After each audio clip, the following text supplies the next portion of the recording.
ईमानदारी का इनाम। बहुत समय पहले की बात है। किसी गांव में बाबूलाल नाम का एक पेंटर रहता था। वो बहुत ईमानदार था, किंतु बहुत गरीब होने के कारण वो घर घर जाकर पेंट का काम किया करता था। उसकी आमदनी बहुत कम थी। बहुत मुश्किल से उसका घर चलता था।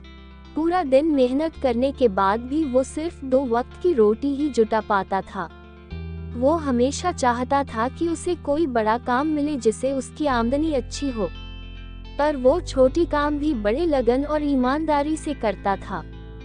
एक दिन गांव के जमींदार ने बुलाया और कहा, सुनो बाबूलाल, मैंने तुम्हें यहाँ एक बहुत जरूरी काम के लिए बुलाया है।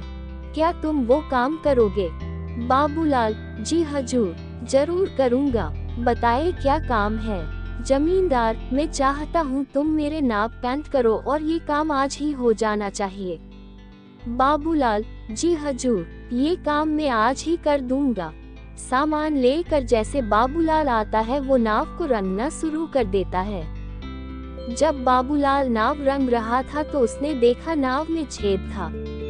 वो सोचा अगर इसे ऐसे ही पेंट कर दिया जाएगा तो ये डूब जाएगी। ऐसा सोचकर वो छेद को भर देता है और नाव को पेंट कर देता है। फिर जमींदार के पास जाता है और कहता है, हजूर, नाव का काम पूरा हो गया, आप चल कर देख लीजिए। फिर वो दोनों नदी किनारे जाते हैं। नाव को देखकर जमींदार बोलता है, अरे वाह बाबूलाल, तुमने तो बहुत अच्छा काम किया है। ऐसा करो, तुम कल सुबह आकर अपना पैसा ले जाना। उसके बाद वो दोनों अपने अपने घर चले जाते हैं। अगले दिन जमींदार के परिवार उसी नाव में नदी के उस पार घूमने जाते हैं। शाम को जमींदार का नौकर रामू, जो उसकी नाव की देख रेख भी करता था, छुट्टी से वापस आता है और परिवार को घर पर न देखकर जमींदार से परिवार वाले के बारे में पूछता है। जमींदार उसे सारी बात बताता है।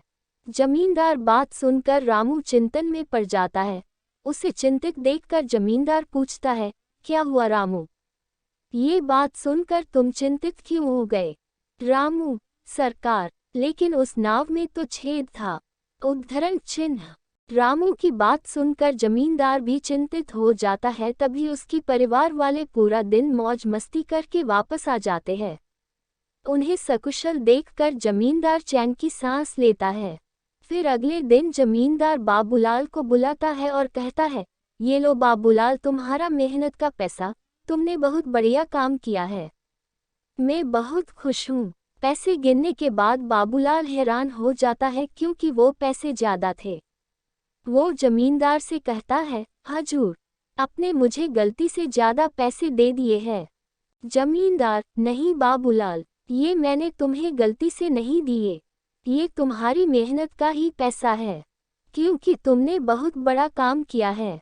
तुमने इस नाव की छेद को भर दिया जिसके बारे में मुझे पता भी नहीं था। अगर तुम चाहते तो उसे ऐसे भी छोड़ सकते थे, पर तुमने ऐसा बिल्कुल नहीं किया, जिसके लिए मेरे परिवार सुरक्षित घर वापस आ गए हैं।